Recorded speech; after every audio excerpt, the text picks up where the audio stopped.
नमस्कार दोस्तों। आज हम लोग new NCERT class 7 history exercise 3 topic है दिल्ली के सुल्तान, जिसको आज हम लोग अच्छे से रीडिंग लगाएंगे और इम्पोर्टेंट लाइन को अंडरलाइन करेंगे। हमने अध्याय 2 में देखा कि कावेरी डेल्टा जैसे क्षेत्र बड़े राज्यों के केंद्र बन गए थे। कौन सा क्षेत्र बड़े राज्यों का केंद्र बन गया था?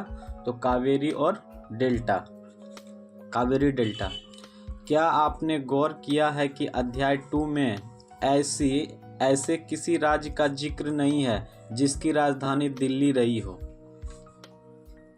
इसकी वजह यह है कि दिल्ली महत्वपूर्ण शहर 12वीं शताब्दी में ही बना। दिल्ली जो है कब बना?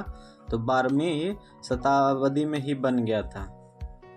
चलिए तालिका 1 पर नज़र डालिए। पहल तोमर राजपूतों के काल में दिल्ली की साम्राज्य की राजधानी बनी। यहाँ पे एक प्रश्न बनता है कि दिल्ली जो है किसके शासनकाल में जो है कि पहले राजधानी बना था दिल्ली? तो इसका होगा तोमर राजपूत काल में सबसे पहला राजधानी दिल्ली बना था। 12वीं सदी के मध्य में तोमरों को अजमेर के चौहानों, जिन्हें चहमान के भी नाम से जाना जाता है, अजमेर के चौहानों को चहमान के नाम से भी जाना जाता है, चौहानों ने परास्त किया। तोमरों और चौहानों के राज्यकाल में ही दिल्ली वाणिज्य का एक महत्वपूर्ण केंद्र बन गया। इस शहर में बहुत सारे समृद्धिशाली जैन व्यापारी रहते थे, जिन्होंने अनेक मंदिर का निर्माण करवाया। यहाँ देहलीवाल कहे जाने वाले सिक्के भी ढाले जाते थे। तो देहलीवाल वाले सिक्के कहाँ ढाले जाते थे? तो दिल्ली में, ठीक है, जो काफ़ी प्रचलन में थे। पहले इसको थोड़ा सा देख लेते हैं। मानचित्र 1। 13वीं-14वीं सदी में दिल्ली संतलन के कुछ चुने हुए शहर। तो कौन कौन सा शहर है? थोड़ा सा पहले हम इसको देख लेते हैं। क्या है? फिरोजाबाद है और फौज खास है, तुगलकानाबाद है, आदिलनाबाद है, जहाँ पना है। ये सब सारा इसमें एटलस में दिया हुआ है। अब यहाँ से देखते हैं। 13वीं सदी के आरंभ में दिल्ली संतलन की स्थापना हुई। 13वीं सदी के आरंभ में मतलब 13वीं सदी जब स्टार्ट हुआ था ना, उसी समय दिल्ली संतलन की स्थापना हुई थी। इसके साथ दिल्ली एक ऐसी राजधानी में बदल गई जिसका नियंत्रण इस उपमहाद्वीप के बहुत बड़े क्षेत्र पर फैला था। तालिका 1 पर फिर से नज़र डालिए और उन्हें 5 वंशों की पहचान कीजिए जिनसे मिलकर दिल्ली की संतलन बनी थी। तो कौन कौन सा 5 शासक था? गुलाम वंश, खिलजी वंश, तुगलक वंश, लोधी वंश और सैयद वंश। ये पांचों मिलकर क्या बनाया था? दिल्ली को संतलन बनाया था। जिस इलाकों को हम आज दिल्ली के नाम से जानते हैं, वहाँ इन सुल्तानों ने अनेक नगर बसाए। मानचित्र 1 को देखकर दिल्ली एक कुहना, सीरी और जहाँपना को पहचानिए। दिल्ली एक कुहना और सीरी और जहाँपना यहाँ है, सीरी यहाँ है और यहाँ दिनपना है, कुना यहाँ है। पहचानिए। उसके बाद आगे देखते हैं। तालिका 1 में देख लेते हैं दिल्ली के शासक। पहले दिल्ली के शासक को देख लेते हैं, किसका शासनकाल कितना था। तो राजपूत वंश था तोमर, आरंभिक 12वीं शताब्दी में 1165। अनंगपाल 1130 से 1145 तक। चौहान 1165 से, इसको फिर से एक बार देख लेते हैं यहाँ से।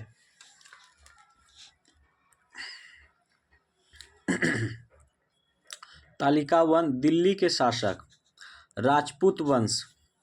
अब देखते हैं किसका कब कार्यकाल था।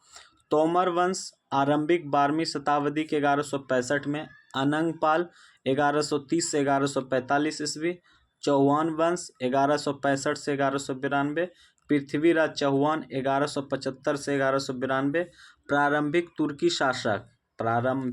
शासक कब था? तो 1206 से 1290। कुतुबुद्दीन ऐबक 1206 से 1210। शमसुद्दीन इल्तुतमिश 1210 से 1236। और राजिया सुल्तान जो थी महिला शासक, उसका कार्यकाल था 1236 से 1240। गयासुद्दीन बलबन 1266 से 1287। ये है इल्तुतमिश की मकबरा। ये क्या है? तो इल्तुतमिश की मकबरा है। चलिए अब यहाँ से खिलजी वंश का देख लेते हैं।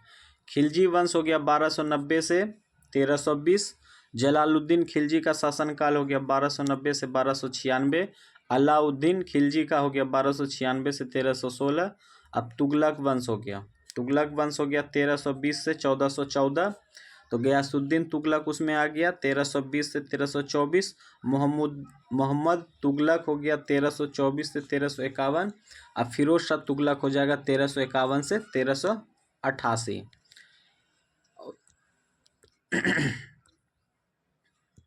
ये हो गया अलाही दरवाजा। अब आ जाएगा सैयद वंश हो जाएगा 1414 से 1491। 1451 हो जाएगा। खिज्र खान हो जाएगा 1414 से 1421। लोधी वंश उसके बाद आ जाएगा। तुगलक के बाद सैयद के बाद लोधी का हो जाएगा 1451 से 1526। अब बहलोल लोधी का हो जाएगा 1451 से 1489।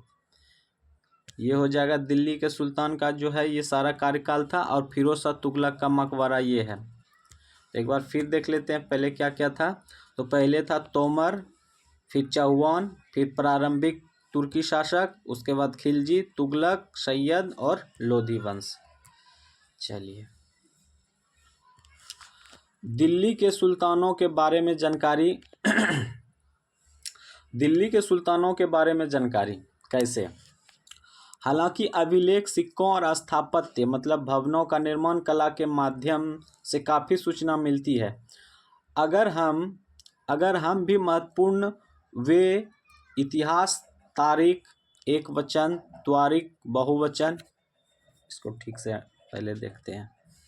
थोड़ा सा पेन का साइज छोटा करते हैं।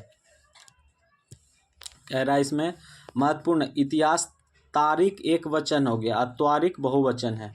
जो सुल्तानों के शासनकाल में प्रशासन की भाषा फारसी में लिखे गए थे।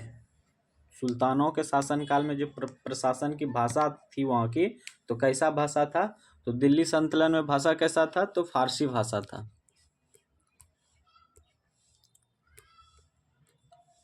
चित्र 1 देखते हैं। चित्र 1 पांडुलिपि को तैयार करने के 4 चरण। पांडुलिपि जो हम लोग उतना हिस्ट्री में पढ़े थे कैसे तैयार किया जाता है, थोड़ा इसको देखते हैं। 4 चरण दिया गया हुआ, ये चारों चरण देख लीजिए। एक ये हो गया, 2 हो गया, 3 हो गया, ये 4 हो गया। अब कैसे तैयार होता है इसके बारे में थोड़ा सा हम लोग देखते हैं। पांडुलिपि को तैयार करने के 4 चरण। तो पहला चरण क्या है? कागज तैयार करना। दूसरा लेखन कार्य, महत्वपूर्ण शब्दों और अनुच्छेदों की ओर ध्यान आकर्षित करने के लिए सोने की पिघलाकर उसका प्रयोग जल्दी तैयार करना। मतलब चारों इस तरह से तैयार किया जाता था क्या? पांडुलिपि। चलिए त्वारीख के लेखक सचिव, प्रशासक, कवि और दरबारियों जैसे सुशिक्षित व्यक्ति थे जो घटनाओं का वर्णन भी करते थे और शासकों का प्रशासन संबंधित सलाह भी देते थे। वे न्याय संगत शासन के महत्व पर बल देते थे। न्याय चक्र, थोड़ा सा इसको भी देखते चलते हैं। क्या आपको लगता है कि न्याय चक्र राजा और प्रजा के बीच के संबंध को समझाने के लिए उपयुक्त शब्द है? चलिए न्याय चक्र को देखते हैं, क्या है न्याय चक्र। 13वीं सदी के इतिहासकार फक्र ए मुदब्बर ने लिखा था, राजा का काम सैनिकों के बिना नहीं चल सकता है। राजा का जो वर्क होता था ना, वो सैनिक के बिना नहीं चल सकता था। सैनिक वेतन के बिना नहीं जी सकते थे। सबका अपना अपना मजबूरी थी कि सैनिक भी अब वेतन के बिना नहीं जी सकते थे। वेतन आता है किसानों से एकत्रित किए गए राजस्व से, मगर किसान भी राजस्व तभी चुका सकेंगे जब वह खुशहाल और प्रसन्न हो। अगर किसान को अगर वो किसान अगर खुशहाल और प्रसन्न नहीं, अगर उसका प्रोडक्शन उत्पादन खेती अच्छी ठीक तरह से नहीं हो तो वो राजस्व भी नहीं दे पाएंगे। राजस्व देने के लिए उसको भी तो उत्पादन बहुत अधिक मात्रा में होना चाहिए। ऐसा तभी हो सकता है जब राजा न्याय और ईमानदार प्रशासन को बढ़ावा दे।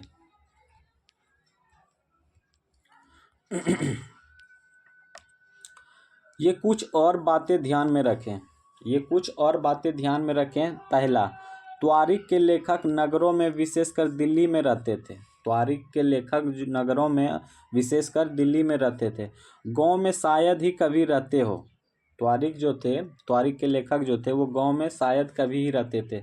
2 नंबर, वे अक्सर अपने इतिहास सुल्तानों के लिए उनसे ढेर सारे इकराम पाने की आशा में लिखा करते थे। त्वारिख जो लिखते थे वो क्या करते थे, सुल्तान के लिए झूठ सही बढ़ा चढ़ा के उसके बारे में अच्छी बातें लिखना, ताकि उससे उसको आशा रहता था कि हमको कुछ पैसा मिल जाएगा, कुछ इनाम मिल जाएगा। इस वजह से कुछ से कुछ उसके बारे में राजा महाराजा सुल्तान के बारे में लिखते रहते थे। ये लेखक अक्सर शासकों को जन्मसिद्ध अधिकार और लिंग भेद पर आधारित आदर्श समाज व्यवस्था बनाए रखने के लिए सलाह देते थे। उनके विचारों से सारे लोग सहमत नहीं होते थे। सारे लोग क्यों सहमत होंगे? उसके मन में तो रहता था कि हमको बहुत सारा इनाम लिखेंगे राजा को खुश करने के लिए। वो राजा के प्रति कुछ से अच्छी राजा के प्रति जो सही था वो भी, जो झूठ था वो भी लिखते थे वो। सन 1236 में सुल्तान इल्तुतमिश की बेटी रजिया सिंहासन पर बैठी। रजिया सुल्तान सिंहासन पे कब बैठी, ये इंपॉर्टेंट लाइन है, प्रश्न में भी पूछा जाता है। तो 1236 ईस्वी में। उस युग के इतिहासकार मिनाज ए सिराज, उस समय का जो इतिहासकार थे मिनाज ए सिराज ने स्वीकार किया है कि वे अपने सभी भाइयों से अधिक योग्य और सक्षम थी। रजिया सुल्तान जो थी ना, वो अपने पूरा भाई बहन में सबसे योग्य और सक्षम, मतलब सबसे तेज तजार और हर चीज़ में तेज थी, वो सक्षम थी। लेकिन फिर भी वह एक रानी को शासक के रूप में मान्यता नहीं दे पा रहा था। मतलब एक जैसे कोई भी राज्य का कोई भी राजा शासन करते थे, रानी के रूप में मान्यता नहीं दे पा रहा था। दरबारी जन भी उससे स्वतंत्र रूप से शासन करने की कोशिश से प्रसन्न नहीं थे। वहाँ के जो दरबारी जन थे वो भी शासन करने की कोशिश से प्रसन्न नहीं थे। सन 1240 में उसे सिंहासन से हटा दिया गया था। रजिया सुल्तान को 1236 में बैठाया गया था और 1240 ईस्वी में उसको क्या कर दिया गया था, सिंहासन से हटा दिया गया था। रजिया के बारे में मिनाज सिराज का विचार, पहले इधर देख लेते हैं तब इसको देखेंगे। जन्मसिद्ध अधिकार।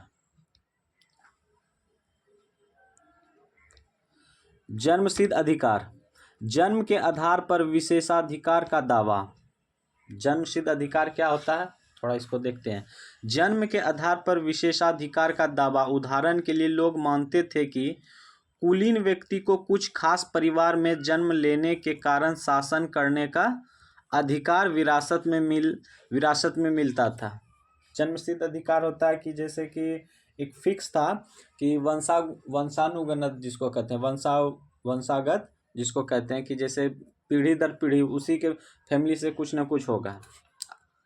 अगर उसके पिताजी उस पद पे थे तो फिर उसके पुत्र होंगे, फिर उसके पुत्र होंगे, इसी तरह। लिंग भेद क्या है तो देखते हैं। स्त्रियों तथा पुरुषों के बीच सामाजिक तथा शारीरिक रचना संबंधित अंतर। आमतौर पर यह तर्क दिया जाता है कि ऐसे अंतर के कारण पुरुष स्त्रियों की तुलना में श्रेष्ठ है। पुरुष जो है स्त्रियों की तुलना में श्रेष्ठ होते हैं। लिंग भेद किसको कहते हैं, जैसे कहते हैं ना कि राजा बहुत शक्तिशाली होता है, कोई भी राज्य के शासक करने के लिए वो सटीक होते हैं, रानी ठीक नहीं होती है, तो इसी को स्त्री और पुरुष के बीच में तुलना हो गया, इसी को कहते हैं। चलिए, रजिया के बारे में मिनाज सिराज के विचार। वो जो इतिहासकार थे उस समय के 1236 के शासनकाल के द्वारा रजिया के बारे में मिनाज सिराज ने कुछ बताए गए हैं, थोड़ा उसको देखते हैं हम लोग।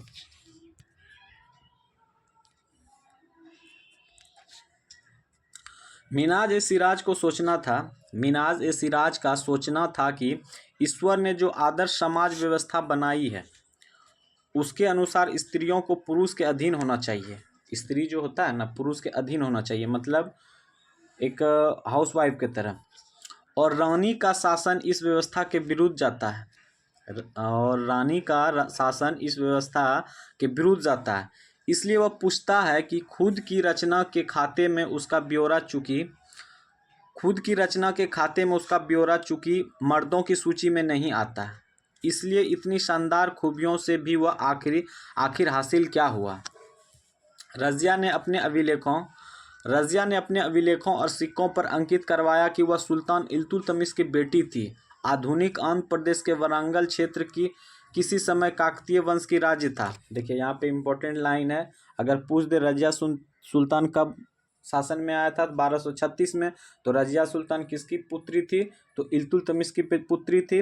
वो कहाँ का शासक थे, तो वो कहाँ के शासक थे इल्तुतमिश, तो आधुनिक आंध्र प्रदेश वारंगल क्षेत्र, ठीक है, वहाँ का वो शासक थे। उस वंश की रानी रुद्रमा देवी 1262 से 1289 का व्यवहार से रज़िया का व्यवहार बिल्कुल विपरीत था। मतलब उस समय के वहाँ के जो रानी थे रुद्रमा देवी, उसके व्यवहार से रज़िया का जो व्यापार था ना, वो बिल्कुल विपरीत था, मतलब उल्टा था। रुद्रमा देवी ने अपने अभिलेख में अपना नाम पुरुषों जैसा लिखवाकर अपने पुरुष होने का भ्रम पैदा किया था। रुद्रमा देवी जो थी ना, रज़िया सुल्तान तो नॉर्मल महिला के तरह रहती थी, वो सोचती थी कि जैसे राजा शासन करते थे वैसे करेंगे, लेकिन ये रुद्रमा देवी जो थे ना, ये आदमी को भ्रमित किया था। वो एक औरत के रूप में पुरुष जैसा वो दिखाना चाहते थे, भ्रम पैदा किया। एक और महिला शासक थी कश्मीर की रानी दिद्दा। उसका शासन काल क्या था, 980 से 1003 तक। उनका नाम दीदी बड़ी बहन से निकला है। जाहिर है कि प्रजा ने अपनी प्रिय रानी को यह स्नेह भरा संबोधन दिया होगा। मिनाज के विचार अपने शब्दों में व्यक्त कीजिए। क्या आपको लगता है कि रज़िया के विचार भी यही थे? आपके अनुसार स्त्री के लिए शासक बनना इतना कठिन क्यों था?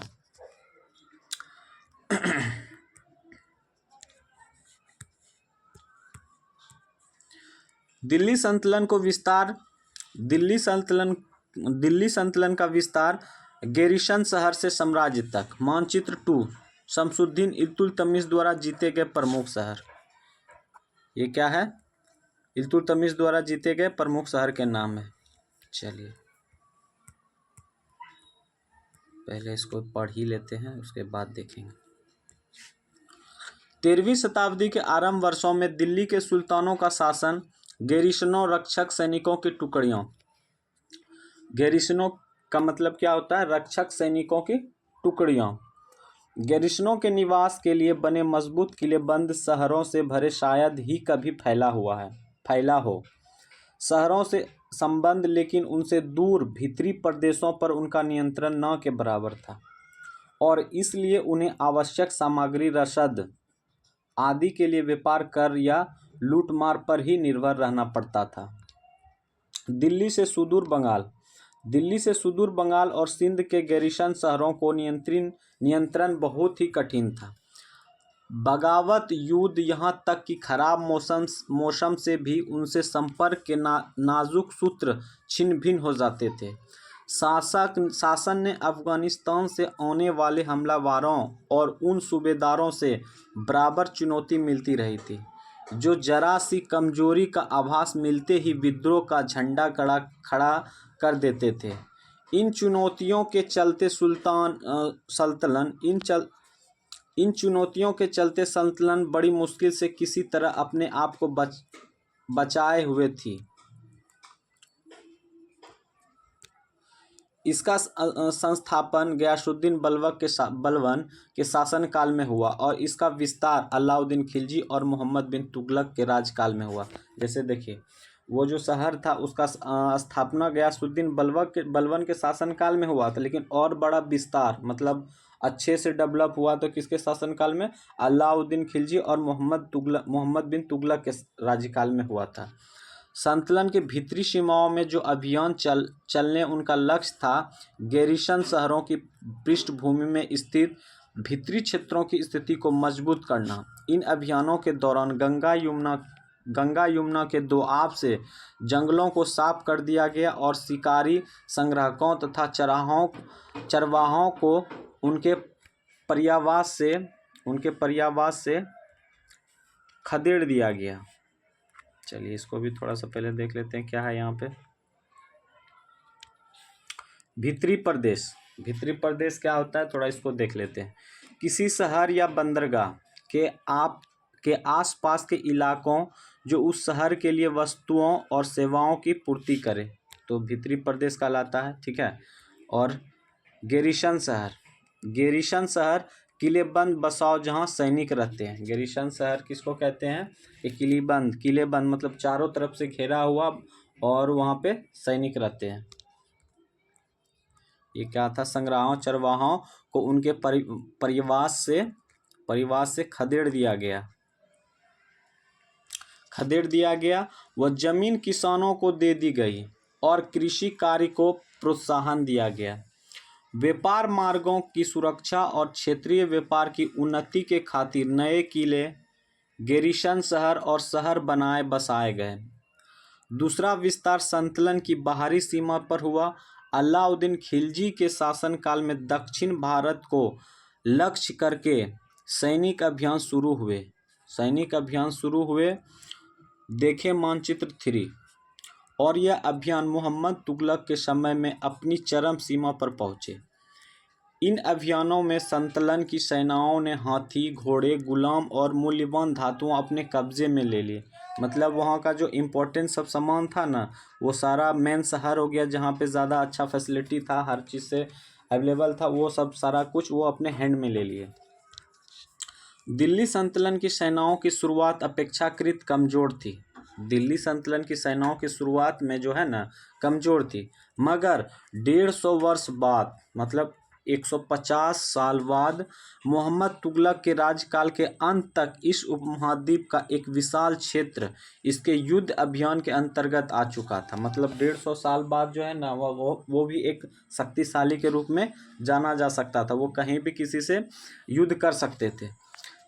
इसने शत्रुओं को सेनाओं को परास्त किया। इसने शत्रुओं और सेनाओं को मतलब अदरवाइज जिनसे वो युद्ध करते थे उसका जो शत्रुओं और दुश्मन जो होता था और सेना जो होते थे सभी को क्या करते? परास्त कर देते थे, मतलब हरा देते थे।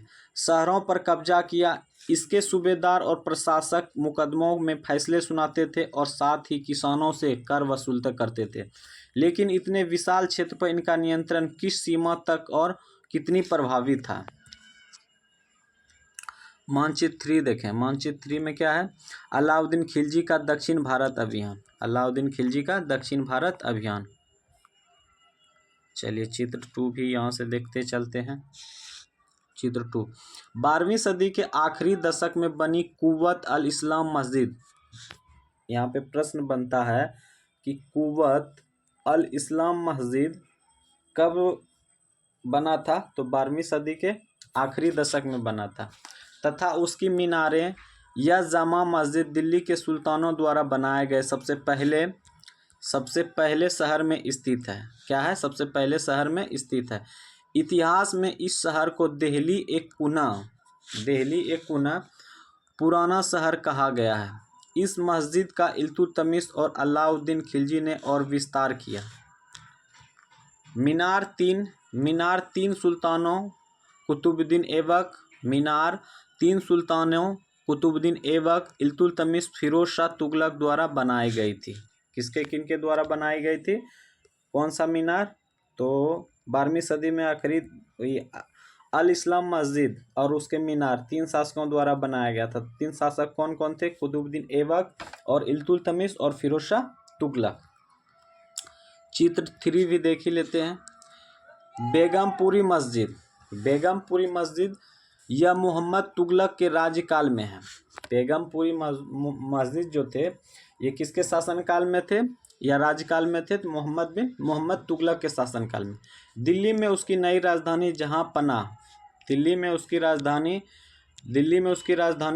जहांपना विश्व की शरण स्थली मतलब जहाँ पनाह का मतलब क्या होता है, जहाँ पनाह का मतलब क्या होता है, विश्व की शरण स्थली, विश्व की शरण स्थली।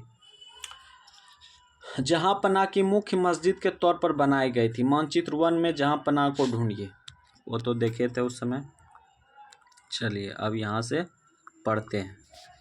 ये मस्जिद है, ये मस्जिद है, कौन सा मस्जिद है, तो कुबत अल इस्लाम मस्जिद, कुबत अल इस्लाम मस्जिद। चलिए अब यहाँ से पढ़ते हैं। मस्जिद, मस्जिद यह अरबी का शब्द है। मस्जिद जो है क्या है, अरबी भाषा है, जिसका शाब्दिक अर्थ होता है ऐसा स्थान जहाँ मुसलमान अल्लाह की आराधना में सजदा मतलब घुटनों और माथा टेक कर सकते हैं। देखिए कितना इम्पोर्टेंट लाइन है। मस्जिद का शाब्दिक अर्थ क्या होता है, मस्जिद अरबी भाषा है सबसे पहली बात, और मस्जिद का अर्थ क्या होता है, जहाँ पे मुसलमान अल्लाह की आराधना मतलब अल्लाह को मतलब अल्लाह से प्रणाम कर, जैसे मंदिर में हम लोग जाके प्रणाम करते हैं, उसी तरह मुसलमान क्या करेंगे, अल्लाह की आराधना करेंगे, मतलब उससे कुछ रिक्वेस्ट करेंगे, जो भी उनके मन में होगा सजदा करेंगे, घुटने और माथा टेक कर करते हैं। जामा मस्जिद, जामा मस्जिद या मस्जिद ए जामी वह मस्जिद होती है जहाँ अनेक मुसलमान एकत्र होकर साथ साथ नमाज पढ़ते हैं। नमाज की रस्म के लिए सारे नमाजियों में से सबसे अधिक सम्मानीय और विद्वान पुरुष को इमाम मतलब नेता के रूप में चुना जाता है। जो नमाज जो पढ़ते हैं उससे सबसे विद्वान जो नमाज पढ़ने वाले होते हैं उसे क्या एक इमाम के रूप में चुना जाता है, मतलब नेता के रूप में चुना जाता है। इमाम शुक्रवार की नमाज के दौरान धर्मोपदेश खुतबा भी देता है, धर्मोपदेश भी देता है। इमाम शुक्रवार की ही नमाज के दौरान धर्मोपदेश भी देता है। धर्मोपदेश मतलब खुतबा, मतलब शुक्रवार को जुम्मा के दिन जो बोला जाता है ना, इसलिए उसी के दिन बोला जाता है कि शुक्रवार को ही क्या होता है, धर्मोपदेश भी देता है। नमाज के दौरान मुसलमान मक्का की तरफ मुंह करके खड़े होते हैं। नमाज के दौरान मुसलमान मक्का की तरफ मुंह करके खड़े होते हैं और भारत में मक्का पश्चिम की ओर पड़ता है। भारत में मक्का जो, जैसे कि मक्का जो है, मक्का मदीना मुसलमान के लिए श्रेष्ठ है तो वो जब नमाज पढ़ते हैं तो मुसलमान क्या करते हैं, मक्का के तरफ मुँह करके नमाज पढ़ते हैं। तो भारत में मक्का किस ओर है, तो वेस्ट की ओर है, मतलब पश्चिम की ओर पड़ता है। मक्का की ओर की दिशा को किबला कहा जाता है। क्या कहा जाता है, मक्का की ओर दिशा को किबला कहा जाता है।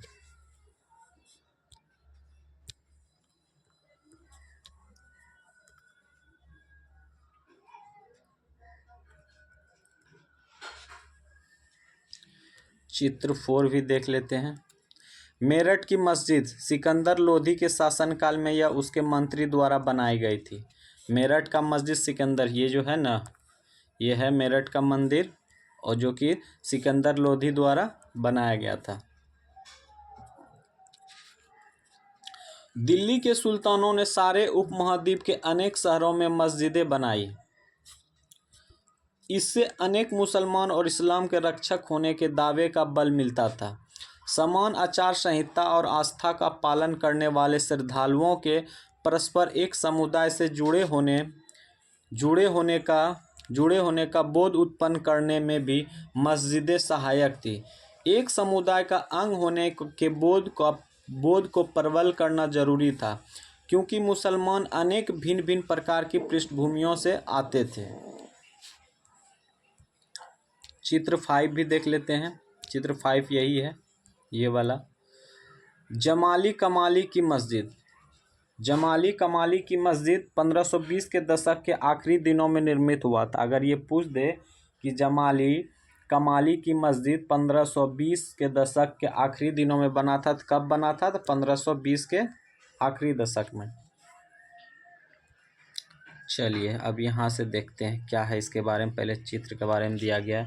चित्र 2, 3, 4, 5 की तुलना कीजिए। इन मस्जिदों को समानता और असमानता ढूंढ निकालने की कोशिश कीजिए। चित्र 3, 4, 5 में स्थापत्य की उस परंपरा का विकास दिखाई देता है जिसकी चरम सीमा हमें दिल्ली शाहजहां की मस्जिद में दिखाई देता है। अध्याय 5 और में चित्र 7 देखें।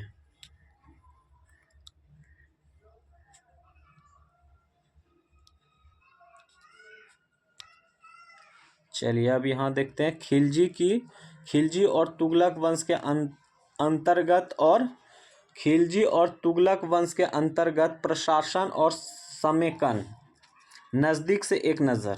चलिए, दिल्ली सल्तनत जैसे विशाल साम्राज्य के समकैन के लिए विश्वसनीय सूबेदार तथा प्रशासकों की जरूरत थी। दिल्ली के आरंभिक सुल्तान विशेषकर इल्तुतमिश सामंतों और जमींदारों के स्थान पर अपने विशेष गुलामों को सूबेदार नियुक्त करना अधिक पसंद करते थे। इन गुलामों को फारसी में बंदगा कहा जाता था। देखिए यहाँ पे इम्पोर्टेंट लाइन है कि अपने विशेष गुलामों को सूबेदार नियुक्त करना अधिक पसंद करते थे, लेकिन गुलामों को फारसी में क्या कहते हैं? यहाँ एकदम बहुत इम्पोर्टेंट लाइन है ये। गुलामों को फारसी में क्या कहते हैं? तो बंदगा कहते हैं। क्या कहते हैं? बंदगा कहते हैं। तथा इन्हें सैनिक सेवा के लिए खरीदा जाता था।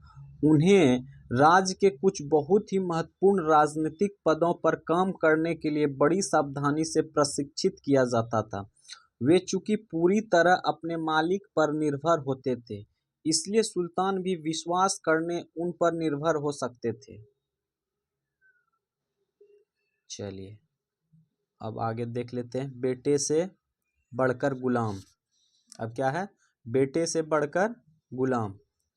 बेटे से बढ़कर गुलाम। सुल्तानों की सलाह दी जाती थी। सुल्तानों को सलाह दी जाती थी, जिस गुलाम को हमने पाला पोसा और आगे बढ़ाया है उसकी हमें देखभाल करनी चाहिए, क्योंकि तकदीर अच्छी हो तो पूरी जिंदगी में कभी ही योग्य और अनुभवी गुलाम मिलता है। बुद्धिमानों का कहना है कि योग्य और अनुभवी गुलाम बेटे से भी बढ़कर होता है। क्या आपको गुलाम के बेटों से बढ़कर मानने का कोई कारण समझ में आता है? चलिए, खिलजी तथा तुगलक शासक बंदगा किसके लिए थे? तो गुलाम के लिए इस्तेमाल करते रहे और साथ ही अपने पर आश्रित निम्न वर्ग के लोगों को भी ऊंचे राजनीतिक पदों पर बैठाते रहे। ऐसे लोगों को सेनापति और सूबेदार जैसे पद दिए जाते थे, लेकिन इससे राजनीतिक अस्थिरता भी पैदा होने लगी। गुलाम और आश्रित अपने मालिकों और संरक्षकों के प्रति तो वफादार रहते थे, मगर उनके उत्तराधिकारियों के प्रति नहीं। नए सुल्तानों के अपने नौकर होते थे। नए सुल्तानों को अपने नौकर होते थे। फलस्वरूप किसी नए सिंहासन पर बैठते ही प्रायः नए और पुराने सरदारों के बीच टकराव शुरू हो जाती थी। सुल्तानों द्वारा निचले तबके के लोगों की संरक्षण दिए जाने के कारण उच्च वर्ग के कई लोगों को गहरा धक्का भी लगता था और फारसी तवारीख के लोगों ने निचले खानदान के लोगों को ऊंचे पदों पर बैठाने के लिए दिल्ली के सुल्तानों की आलोचना भी की। चलिए इसको भी देखते चलें। क्या है ये? आश्रित। आश्रित क्या होता है? जो किसी अन्य व्यक्ति के संरक्षण में रहता हो, उस पर निर्भर हो। आश्रित उसी को कहते हैं जो कि दूसरे पे डिपेंड हो। ठीक है। चलिए, सुल्तान मोहम्मद बिन तुगलक का अधिकारीजन। सुल्तान मोहम्मद तुगलक के अधिकारीजन। सुल्तान मोहम्मद तुगलक ने अजीज खुमार नामक कलाल, मतलब शराब बनाने वाले बेचने वाला को कलाल कहते हैं। शराब बनाने वाले और बेचने वाला क्या कहते हैं? खुमार नामक कलाल। फिरोज हजाम नामक नाई, मनका तबका नामक बावर्ची और लट्ठा तथा पीरा नामक मालियों की ऊंचे प्रशासनिक पदों पर बैठाया था। 14वीं शताब्दी के मध्य इतिहासकार जियाउद्दीन बर्नी ने इन नियुक्तियों का उल्लेख सुल्तान के राजनीतिक विवेक के नाश और शासन करने की अक्षमता के उदाहरण के रूप में व्यक्त किया। आपके ख्याल से बर्नी ने सुल्तान की आलोचना क्यों की थी?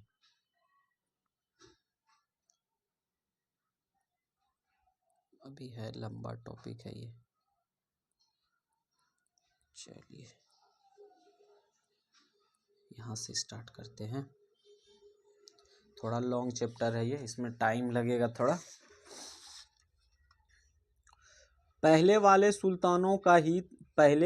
सुल्तानों की ही तरह खिलजी और तुगलक शासकों ने भी सेना नायकों को भिन्न भिन्न आकार के इलाकों के सूबेदार के रूप में नियुक्त किया।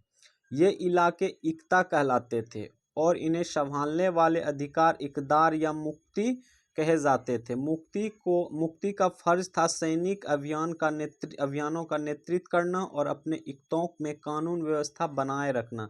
अपनी सैनिक सेवाओं के बदले वेतन के रूप में मुक्ति अपने इलाकों से राजस्व वसूली किया करते थे। राजस्व के रूप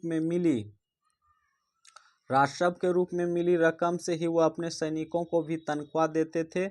मुक्ति लोगों पर काबू रखने में सबसे प्रभावी तरीका यह था कि उनका पद वंश परंपरा से न चले और उन्हें कोई भी इक्ता थोड़े थोड़े समय के लिए ही मिले, जिसके बाद उनका स्थानांतरण कर दिया जाए। सुल्तान अलाउद्दीन खिलजी और मोहम्मद बिन तुगलक के शासनकाल में नौकरी के इन कठोर नियमों को बड़ी सख्ती से पालन होता था। मुक्ति लोगों द्वारा एकत्र किए राजस्व की रकम का हिसाब लेने के लिए राज्य द्वारा लेखाधिकारी नियुक्त किए जाते थे। इस बात का ध्यान रखा जाता था कि मुक्ति राज्य द्वारा निर्धारित कर वसूले तथा तय संख्या के अनुसार सैनिक रखे। जब दिल्ली के सुल्तान शहरों से दूर आंतरिक इलाकों को भी अपने अधिकार में ले लिए आए तो उन्होंने भूमि के स्वामी सामंतों और अमीर जमींदारों को भी अपनी सत्ता के आगे झुकने को बाध्य कर दिया। अलाउद्दीन खिलजी के शासनकाल में भूराजस्व निर्धारण और वसूली के कार्य राजस्व अपने नियंत्रण में ले आया। स्थानीय सामंतों से कर लगाने का अधिकार छीन लिया गया, बल्कि स्वयं उन्हें भी कर चुकाने को बाध्य किया गया। सुल्तान के प्रशासकों ने जमीन की पैमाइश की और इसका हिसाब बड़ी सावधानी से रखा। कुछ पुराने सामंत और जमींदार राजस्व के निर्धारण और वसूली अधिकारी के रूप में सुल्तान की नौकरी करने लगे। उस समय 3 तरह के कर थे। एक कृषि पर, जिसे खराज कहा जाता था और जो किसान के उपज का लगभग 50% होता था, मवेशियों पर तथा घरों पर। कृषि पर जो कर लगता था उसे क्या कहा जाते थे? खराज कहा जाता था। और फिर किसान के उपज का लगभग 50%, मतलब 50% टैक्स के रूप में देना पड़ता था। मवेशियों पे कर था, घरों पे भी कर था। यह याद रखना जरूरी है कि इस उपमहाद्वीप का काफी बड़ा हिस्सा दिल्ली के सुल्तान के अधिकार से बाहर ही था। दिल्ली से बंगाल जैसे सुदूर प्रांतों का नियंत्रण कठिन था और दक्षिण भारत की विजय के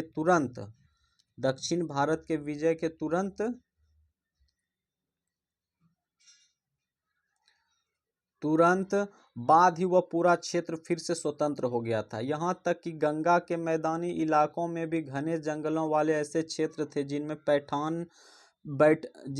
बैठने में सुल्तानों की सेना अक्षम थी। स्थानीय सरदारों ने इन क्षेत्रों को अपना शासन जमा लिया। अलाउद्दीन खिलजी और मोहम्मद तुगलक ने इन इलाकों पर जोर जबरदस्ती अपना अधिकार जमा लेते थे, पर वह अधिकार कुछ ही समय तक रह पाता था। सरदार और उसके किलेबंदी, थोड़ा इसको भी देख लेते हैं। अफ्रीकी देश मोरक्को से 14वीं सदी में भारत आए यात्री इब्न बतूता ने बतलाया कि सरदार कभी कभी चट्टानी उबड़ खाबड़ पहाड़ों इलाकों से किले बनाकर रहते थे और कभी कभी बांस के झुरमुटों में। भारत में बांस पोला नहीं होता था। बांस पोला नहीं होता था, यह बहुत बड़ा होता है। पहले देखते हैं, यहाँ पे एक लाइन है कि अफ्रीका देश के मोरक्को के 14वीं शताब्दी में भारत आए यात्री इब्न बतूता बतलाया। तो इब्न बतूता जो थे, ये इंपॉर्टेंट लाइन है। इब्न बतूता कहाँ के निवासी थे? तो अफ्रीका महादेश के थे। ये कहाँ के रहने वाले थे? मोरक्को के। कब आए थे? तो 14वीं शताब्दी में। ये 4 चीज इंपॉर्टेंट है, इसको अंडरलाइन करते चलेंगे और पढ़ते चलेंगे और समझते चलेंगे। इसके अलग अलग हिस्सों आपस में इस तरह गूथे होते हैं कि उन पर आग का भी असर नहीं होता हो और वे कुल मिलाकर बहुत ही मजबूत होते हैं। सरदार इन जंगलों में रहते हैं जो इनके लिए किले की प्रचार का काम कर देते हैं। इस दीवार के घेरे में उनके मवेशी फसल रहते हैं। अंदर ही पानी भी उपलब्ध रहता, अर्थात वहाँ एकत्र हुआ वर्षा का जल, इसलिए उन्हें प्रबल बलशाली सेना के बिना हराया नहीं जा सकता। यह सेनाएं जंगल में घुसकर खास तौर पर तैयार किए गए औजारों से बांस को काट डालती है। सरदारों की रक्षा व्यवस्था का वर्णन कीजिए।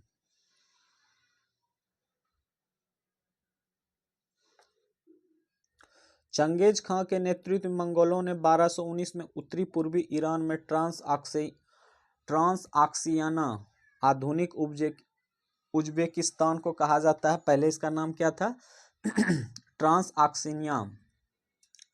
ट्रांसआक्सियाना, आधुनिक नाम उज्बेकिस्तान है, पर हमला किया और इसके शीघ्र बाद ही दिल्ली सल्तनत को उनका धावा झेलना पड़ा। अलाउद्दीन खिलजी और मोहम्मद तुगलक के शासनकाल आरंभ में दिल्ली पर मंगोलों के धावे बढ़ गए। इससे मजबूर होकर दोनों ही सुल्तानों को एक विशाल स्थानीय सेना खड़ी करनी पड़ी।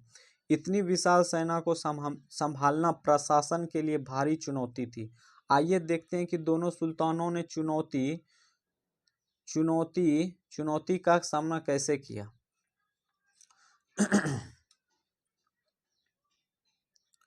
तो एक तरफ है मोहम्मद बिन तुगलक और एक तरफ है अलाउद्दीन खिलजी।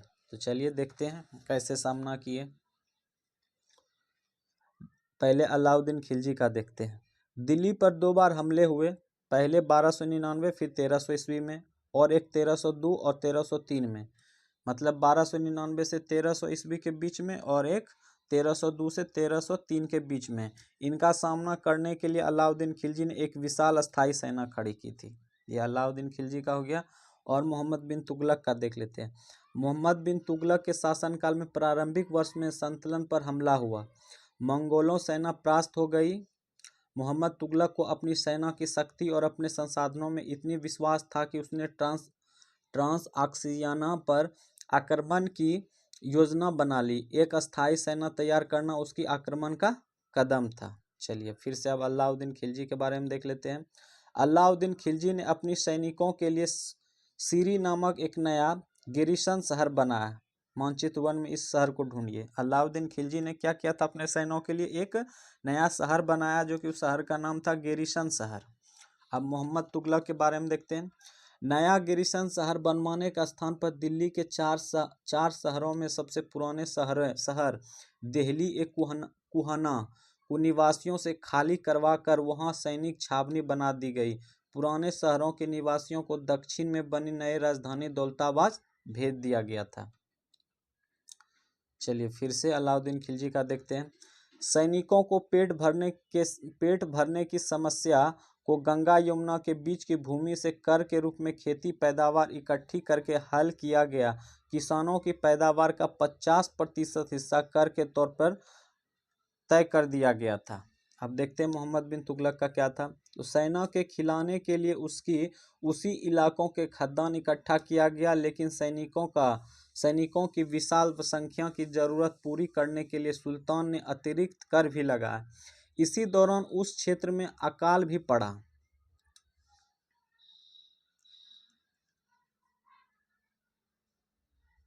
अभी आप देखते हैं फिर से अलाउद्दीन खिलजी का।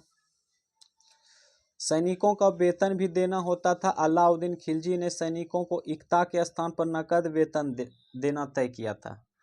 सैनिक अपना आवश्यक सामान दिल्ली के व्यापारियों से खरीदते थे और यह आशंका थी कि व्यापारी अपनी चीज़ों को कीमती बढ़ा देंगे।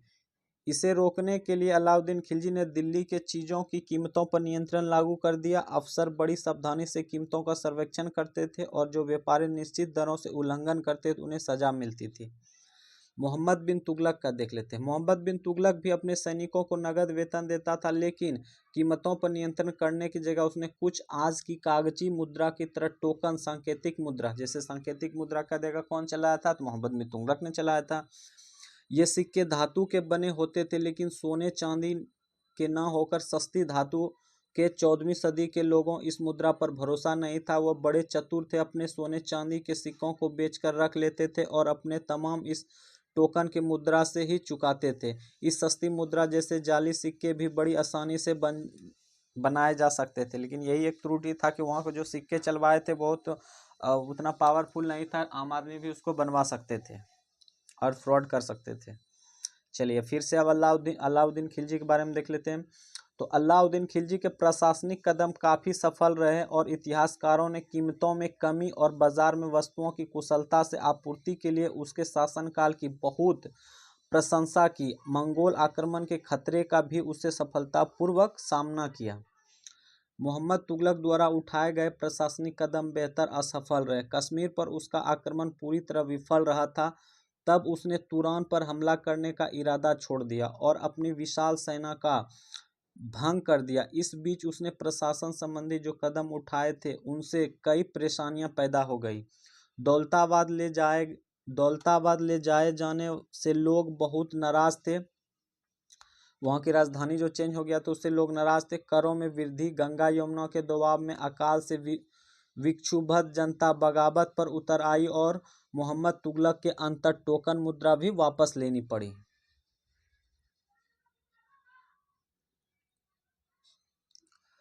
इन तमाम असफलताओं की गिनती करने में हम कभी कभी भूल जाते हैं कि सल्तनत के इतिहास में पहली बार दिल्ली के किसी सुल्तान ने मंगोलों इलाकों पर फतह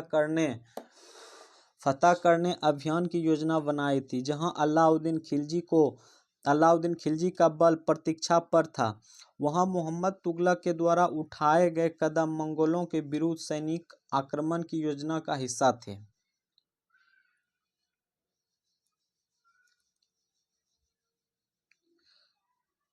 15वीं तथा 16वीं शताब्दी में सल्तनत। 15वीं और 16वीं शताब्दी में सल्तनत। तालिका 1 को फिर से देखें। आप पाएंगे कि तुगलक वंश के बाद 1526 तक दिल्ली तथा आगरा पर सैयद, देखिए यहाँ फिर से देखना है कि तुगलक वंश के बाद 1526 तक दिल्ली तथा आगरा पर सैयद वंश लोधी वंश का राज था। 1526 में दिल्ली पर लोधी वंश और दिल्ली पे सैयद वंश, आगरा पर लोधी वंश का राज था। तब तक जौनपुर, बंगाल, मालवा, गुजरात, राजस्थान तथा पूरे दक्षिण भारत में स्वतंत्र शासक पर खड़े हुए थे। उनकी राजधानियां समृद्ध और राज्य फल फूल रहे थे। इस काल में अफगान तथा राजपूतों जैसे नए शासक समूह में भी उतरे। मतलब जो था 1526 के दशक में जो था ना, वहाँ पे कोई तरह का दिक्कत नहीं हुआ। राजधानियों में सारा कुछ सुखी संपन्न था, कोई तरह का दिक्कत नहीं था। हर तरह से उसमें फल फूल रहे थे, हर तरह का कोई भी समस्या नहीं हो रहा था, सब कुछ ठीक से हो रहा था वहाँ पे। इस काल में स्थापित राज्यों में से कुछ छोटे तो थे पर शक्तिशाली थे, पर उनका शासन बहुत ही कुशल था, सुव्यवस्थित तरीके से चल रहा था। शेरशाह सूर 1540 से 45 तक शासनकाल है। शेरशाह सूरी का शासनकाल कितना है? 1540 से 1545 तक। बिहार में अपने चाचा के एक छोटे से इलाके के प्रबंधक के रूप में काम शुरू किया था। मतलब शेरशाह सूरी जो थे ना, बिहार में अपने चाचा के एक छोटे से काम के लिए प्रबंधक के रूप में काम करना शुरू किया था और आगे चलकर उसने इतनी उन्नति की कि मुगल सम्राट हुमायूं का शासनकाल कितना है? 1530 से 1540 और 1555 से 1556 तक की चुनौती दी और परास्त किया। मतलब आगे चलकर शेरशाह सूरी ने किसको परास्त किया? हुमायूं को।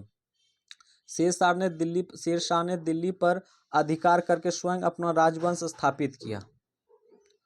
सूरवंश मतलब शेरशाह सूरवंश ने केवल 15 वर्ष 1540 से 1555 तक शासन किया, लेकिन इसके प्रशासन ने अलाउद्दीन खिलजी वाले कई तरीके अपनाकर उन्हें और भी चुस्त बना दिया। महान सम्राट अकबर 1556 से 1605। अकबर का शासनकाल महान सम्राट कितना है? तो 1556 से 1605। अकबर ने जब मुगल साम्राज्य को समेकित किया तो उसने अपने प्रतिमान के रूप में शेरशाह की प्रशासन व्यवस्था को ही अपनाया। मतलब अकबर जब आए ना तो वो शेरशाह के ही नियम कानून को फॉलो किए। चलिए ये है 3 श्रेणियां, ईश्वरीय, शांति, नाइट और धर्मयुद्ध। इसको भी अन्यंत्र में पढ़ लेते हैं, कुछ अच्छा ही लगता है, लाइन ठीक ठाक रहता है, इंपॉर्टेंट भी रहता है। चलिए अन्यंत्र में पढ़ते हैं। 3 श्रेणियां, ईश्वरीय, शांति, नाइट और धर्मयुद्ध। 3 श्रेणियों का विचार सबसे पहले 11वीं शताब्दी के आरंभ में फ्रांस में सूत्रबद्ध किया गया। इसके अनुसार समाज को 3 वर्गों में विभाजित किया गया: प्रार्थना करने वाले वर्ग, युद्ध करने वाले वर्ग और खेती करने वाले वर्ग। तीनों वर्गों में समाज के विभिन्न विभाजन को ईसाई धर्म का समर्थन भी प्राप्त था। इस विभाजन से ईसाई धर्म को समाज में अपना प्रबल प्रभाव को और भी दृढ़ करने में सहायता मिलती थी। इसी विभाजन से योद्धा का एक नया समूह में भी उभरा। इन योद्धाओं को नाइट कहा जाता था। इन योद्धाओं को क्या कहा जाता था? नाइट कहा जाता था। ईसाई धर्म का एक समूह को संरक्षण देता था और अपनी ईश्वरीय शांति की अवधारणा के प्रसार पर उनका उपयोग करता था। नाइटों से अपेक्षा की जाती थी कि वे धर्म और ईश्वर की सेवा में समर्पित योद्धा रहे। कोशिश यह रहती थी कि इन योद्धाओं को आपसी लड़ाई भिड़ाई से विमुख करके उन मुसलमानों के विरुद्ध युद्ध करने भेज दिया जाए जिन्होंने जेरूसलम शहर पर कब्जा कर रखा था। यह प्रत्ययन पर परिणाम स्वरूप सैनिक अभियानों की एक श्रृंखला चलती, जिससे क्रूसेड धर्मयुद्ध कहा गया। क्रूसेड को क्या कहते हैं? धर्मयुद्ध। ईश्वर तथा धर्म की सेवा में किए गए अभियानों को नाइटों की हैसियत पूरी तरह बदल डाली। पहले इन नाइटों की गिनती कुलीन में नहीं होती थी, मगर फ्रांस में 11वीं सदी के अंत तक और जर्मनी में उससे 1 सदी के बाद इन योद्धाओं को दिनहीन अतीत को भुला दिया गया। 12वीं सदी तक तो कुलीन वर्ग के लोग भी नाइट कहलाने चाहने लगे थे। चलिए बहुत लॉन्ग चैप्टर था ये, पढ़ने में भी थोड़ा परेशानी हुआ, खैर कोई बात नहीं, कंप्लीट करा दिया गया। कुछ क्वेश्चन है, इसको देख लेते हैं, फिर से याद करें। दिल्ली में पहले पहल किसने राजधानी स्थापित किया? तो दिल्ली में सबसे पहले किसने राजधानी स्थापित किया? तो राजपूत राजवंश के अनंग पाल, जो कि तोमर वंश के थे। कौन किए थे? तो अनंग पाल, जो कि क्या थे? वो तोमर वंश के थे। तोमरस वंश के थे। ठीक है। और 2 नंबर, दिल्ली के सुल्तानों के शासनकाल में प्रशासन की भाषा क्या थी? तो पढ़ाए थे उस समय, फारसी भाषा था। कौन सी भाषा था? तो फारसी। 3rd नंबर, किसके शासन के दौरान संतुलन सबसे अधिक विस्तार हुआ था? तो किसके शासनकाल में अधिक विस्तार हुआ था? तो किसके शासनकाल में अधिक विस्तार हुआ था? तो मोहम्मद बिन तुगलक के शासनकाल में। मोहम्मद